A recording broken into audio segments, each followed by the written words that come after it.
Halo teman-teman, welcome to weekly update ya. Untuk closing di hari Senin ini kita sudah mendapatkan closing candle dari weekly time frame ya di minggu kemarin ya. Jadi kita nanti akan coba lihat ya, meskipun kemarin sudah saya coba bahas ya, dan tampaknya nggak terlalu berbeda ya, karena memang kita masih berada di area supply resisten dan ada potensial kita masih akan naik sedikit lagi menuju 69 sampai 70 ribu.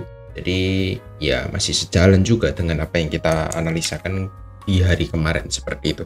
Tapi sebelumnya saya mau info sama teman-teman bahwa kita ada grup Discord ya, yang teman-teman bisa join secara free ya. Cukup klik linknya ada di pin komen. Sudah saya sertakan di sana. Saya lebih sering untuk update dari market itu lewat Discord ya. Jadi teman-teman untuk market crypto feel free untuk follow di Discord kita seperti itu.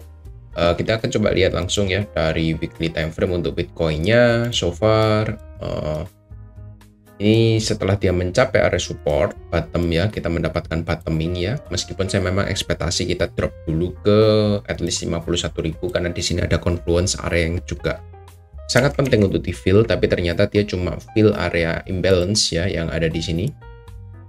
Ya, ini area kosong yang sudah diisi, setelah itu dia langsung pullback, langsung naik ke atas lagi.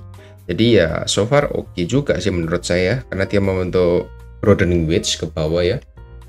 Di sini menjadi area support yang sudah valid. Kita retest beberapa kali, 1, 2, 3, kita sudah retest. Supply-nya kita retest 2 kali ya, 2, dan ini potensial kita retest sekali lagi.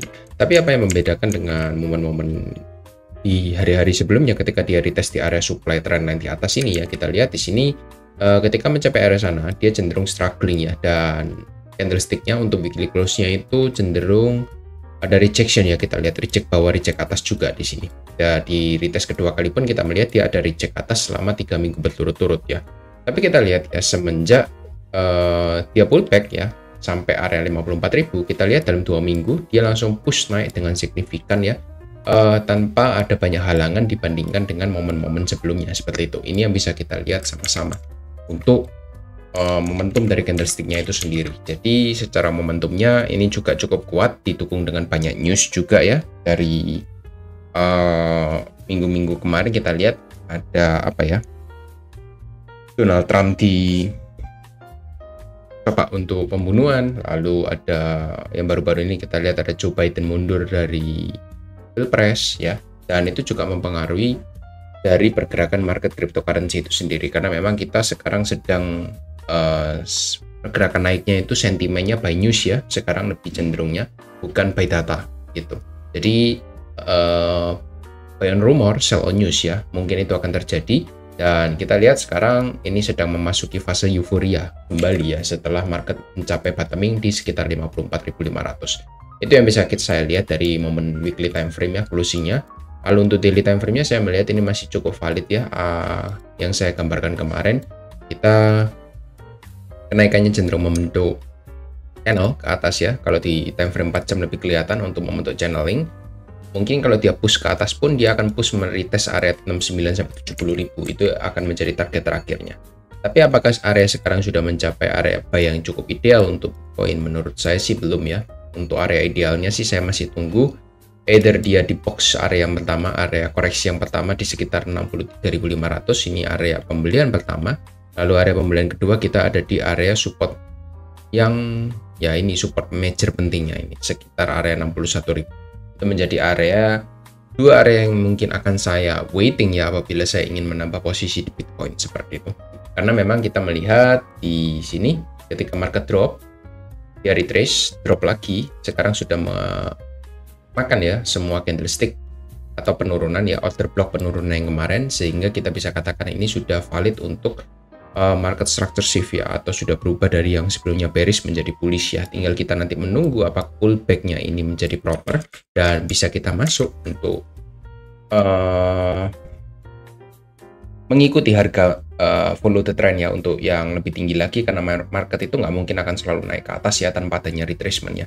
Kita lihat saja ketika di momen kemarin ya, ketika dia push dia akan retrace sedikit lalu push lagi naik ke atas, dan selalu akan berulang seperti itu untuk pergerakan market ya. Market akan selalu naik push, lalu retrace, push lagi, retrace, dan seterusnya. Nah, mungkin market akan langsung naik atas seperti ini ya.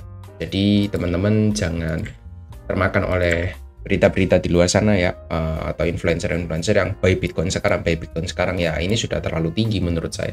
Kita harus tunggu untuk retracement-nya dulu. Itu yang bisa saya lihat dari Bitcoin.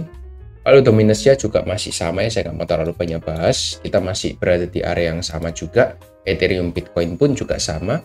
Lalu Ethereum, kita melihat ini cukup berbeda ya. Ketika ini naik, saya melihat ini berbeda dengan Bitcoin yang solid kenaikannya. Ini sudah cenderung capek ya, membentuk rising wedge. Kalau saya lihat di sini, once dia drop, dia mungkin akan retest dulu di area 3280, 3270, dan itu menjadi area yang cukup bagus atau ideal untuk kita bisa tambah muatan atau mengambil long posisi di Ethereum seperti itu. Jadi teman-teman bisa watchlist area sana. Kalau area sekarang sih sudah terlalu tinggi menurut saya, kurang begitu oke. Tapi closing dari weekly-nya sih cukup bagus ya menurut saya. Engulfing juga breakout dari area high yang terakhir. So ini juga mirip-mirip dengan Bitcoin pergerakannya. Kita melihat ini sudah membentuk range yang cukup lebar ya. Dia mempertahankan area supportnya 2 kali, menjadi area resisten 2 kali juga, dan ada potensi kita akan retest di area 3.900 sampai 4.000 untuk yang ketiga kalinya seperti itu. Itu untuk Ethereum. Mungkin akan saya coba tambahkan satu lagi indikator Ethereum dominance ya. Saya nggak pernah buka Ethereum dominance. Kita akan coba bahas secara weekly dulu ya. Bentar ya. Untuk Ethereum dominance-nya kita lihat di sini ada area trendline juga. Mungkin pergerakannya mirip dengan Ethereum Bitcoin ya kalau saya lihat sepintas. Kita sedang pullback untuk Ethereum dominance-nya ya. Di sini ada area support. Tampaknya sudah dijebol ya. Kita mungkin akan mendapati area support selanjutnya itu ada di sini untuk Ethereum dominance-nya. Jadi mungkin dia akan pullback dulu sedikit sebelum dia melanjutkan kenaikannya. Nah, ini menjadi skenario yang cukup ideal untuk Ethereum dominance karena ini bisa menjadi area support, resist, dan berpotensi menjadi support selanjutnya. Kalau kita tarik ke samping juga ini menjadi area support dan resisten ya, teman-teman bisa lihat. Jadi ya kita bisa katakan apa ya, ini cukup valid lah di area 17% untuk dominasi Ethereum-nya. Tinggal nanti kita tunggu pullback-nya ini proper atau enggak seperti itu. Jadi itu aja yang bisa saya sampaikan ya dari total 3-nya yang terakhir. Weekly-nya bagus ya, bullish engulfing juga, sudah memakan semua candlestick engulfing yang di minggu kemarin ini for the first time ya menurut saya. Kita belum pernah ya, di sini pun kita masih belum ya. Kita belum makan high yang terakhir ya, kita cuma sideways, setelah itu kita drop lagi. Di sini kita pertama kali mendapatkan konfirmasi bullish engulfing di weekly time frame-nya. Jadi ini menjadi satu sign yang cukup positif, tinggal kita retracement sedikit untuk melanjutkan kenaikannya. Itu yang bisa saya lihat dari total 3-nya. Jadi ya untuk altcoin mungkin akan kita soon akan rebound lagi ke atas ya, karena memang ABC correction-nya ini sudah selesai seperti itu. Ini juga bertepatan dengan area moving average ya, moving average yang sudah di retest beberapa kali. Kita lihat ini menjadi area supply, support, setelah itu terpantul menjadi support, langsung terpantul lagi, jadi cukup valid area moving average ya, seperti itu. Jadi itu aja yang bisa saya sampaikan ya teman-teman. Mungkin nanti kita akan adakan live streaming dalam beberapa hari ke depan, jadi pastikan teman-teman sudah subscribe untuk channel ini. Itu aja dari saya, thank you semua dan see you on next video, bye bye.